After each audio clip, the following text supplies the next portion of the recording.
podcasts are found. Hello everyone and welcome back to the GSMC Fantasy Sports Podcast, brought to you as always by the GSMC Sports Network. We are in the home stretch of today's show, but we do have two fantastic segments to conclude it. Starting off with another running back who I really have high hopes for this season, especially in a similar situation as Saquon Barkley, where his offense is going to want more variety. And that, of course, the Detroit Lions' second-year running back, Jahmyr Gibbs. I think that Jahmyr Gibbs is a really special player in terms of fantasy because a good young running back is kind of hard to come by. They have to deal with not only the rigors of the NFL season, maintaining themselves, but they also have to deal with the fact that they may not be the first option. And that was what kind of happened with Jahmyr Gibbs at the start of last season. It was definitely a running back by committee approach by the Detroit Lions. And so that might affect him, but for now, let's just get into his stats from last season to prove why I think that Jahmyr Gibbs certainly has staying power. Last year, he had 190.1 fantasy points. He was the running back 8 in fantasy points per game and fantasy points per opportunity. Here's something of note. David Montgomery, the first choice Detroit Lions running back, had an injury. After that particular injury, Jahmyr Gibbs averaged 14.1 touches per game and 73.1 yards per game. I think that his stats definitely reflect that in a situation where he really had to step up, he proved that he can. And it's definitely reflected in what people think of him and his stats for next year. 903 yards projected for next year, 9 touchdowns, 398.6 receiving yards. So he's a very valuable asset, not just in regular fantasy formats, dynasty leagues, super flex leagues, what have you, but in PPR leagues as well. Only 1 touchdown, though, receiving, so as you can see, he's still a fantastic receiver, but not necessarily in the red zone.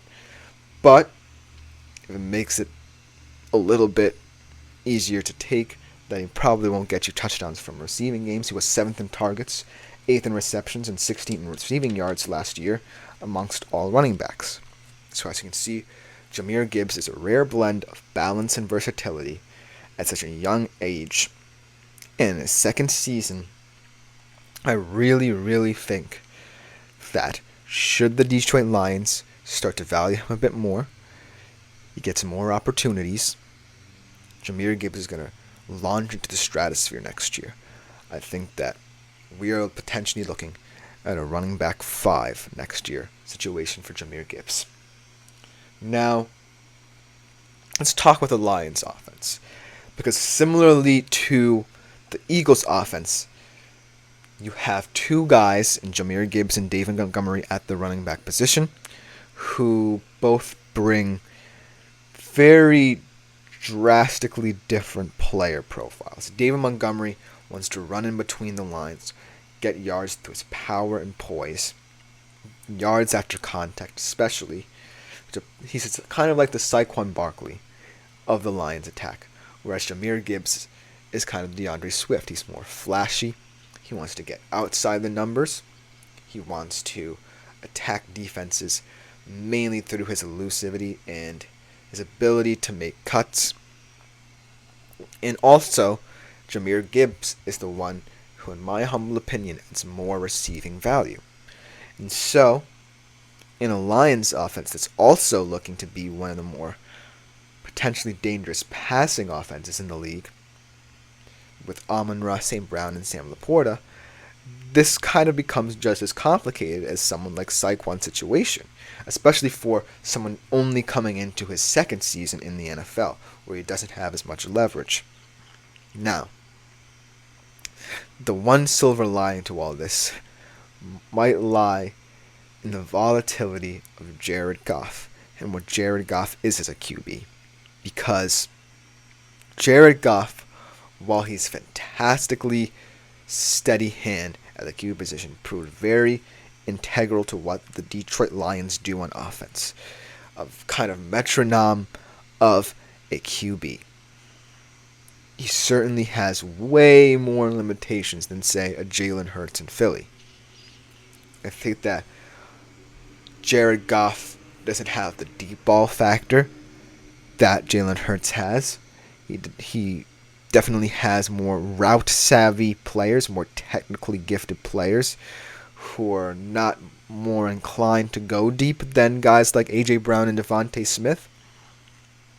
And so, whereas it kind of worked to the detriment of someone like Saquon Barkley, it works to the benefit of Jahmyr Gibbs.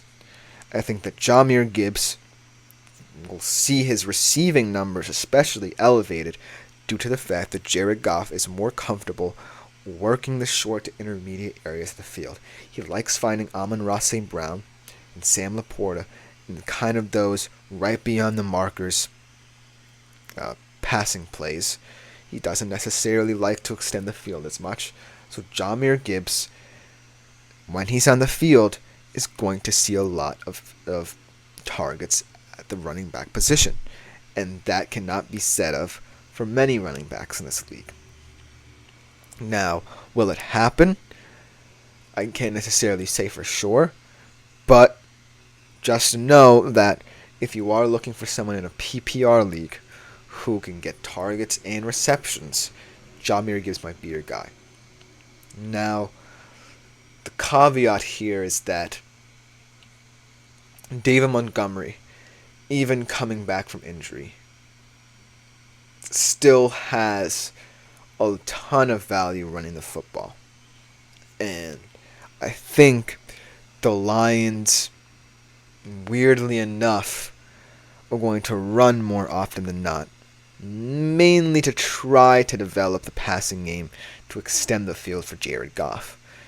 Now, obviously, that's going to rely a lot and hinge a lot on Jared Goff's shoulders to open the offense. But I do think that when all is said and done, and you're looking for a guy on early downs to kind of set the tone for your offense, David Montgomery is the guy rather than Jahmyr Gibbs. Jahmyr Gibbs, when I consider him running the football, I kind of see on late downs because that's where you kind of get the extra yard or so from a guy like Jahmyr Gibbs to potentially set up situations where you feel more comfortable extending the field. And so, look for Dan Campbell to want to keep that kind of variance in his offense where you have a guy like David Montgomery who can come in on early downs, set the tone, and then you have a guy in Jahmyr Gibbs who can counteract that and really offer a lot more versatility, especially in the red zone. I think that's the factor here. Who's the running back in the red zone? Because David Montgomery, he does offer you a lot of power, he does offer you a lot of poise. But Jahmyr Gibbs, when all is said and done, can really, really impact the Lions game in the red zone. I think he's going to get the share of touchdowns over David Montgomery. I don't think David Montgomery will score as much as him. And so that's why I'm so high on him. However, I do think that the Lions are in a transitional point where they realize that in order to make some of the risks they want to take, because the Lions are definitely going to be one of the risk-taking teams in the league, I really think that Dan Campbell will rely more often than not on Jared Goff to get those extra couple of yards than David Montgomery or Jahmyr Gibbs. We saw in the second half of the NFC Championship game where neither of them really got that many touches in the second half. They really seemed to want to force the ball down the field.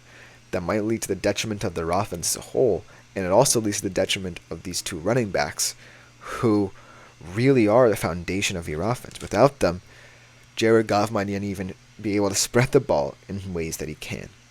And so, I really think that Jahmyr Gibbs, if he's allowed to, can be a tempo setter, a tone setter at the running back position, especially in fantasy, because I think that if he's given the keys to the car in the backfield, he's going to launch into the stratosphere. I think that Jahmyr Gibbs right now is in a very, very pivotal point in his career. He wants to prove to Dan Campbell that, hey, I know we want more variance in your attack. I know you're trusting Jared Goff with your offense a lot more. But I can be a huge part as to why not only you, but Jared Goff is successful as well. I offer a lot of different assets and a lot of different abilities. And I think we can make this work. And so, as Jahmyr Gibbs grows, look for him to be one of the most coveted options on fantasy boards. That's just about do it for this segment on Jahmyr Gibbs. I hope you guys liked it because I really, really think very highly of Jahmyr Gibbs. But to conclude today's show, we are concluding with our first wide receiver. In fact, the wide receiver 1 from last year in terms of fantasy. You don't want to miss it. We'll be right back to conclude with that segment on the GSMC Fantasy Sports Podcast.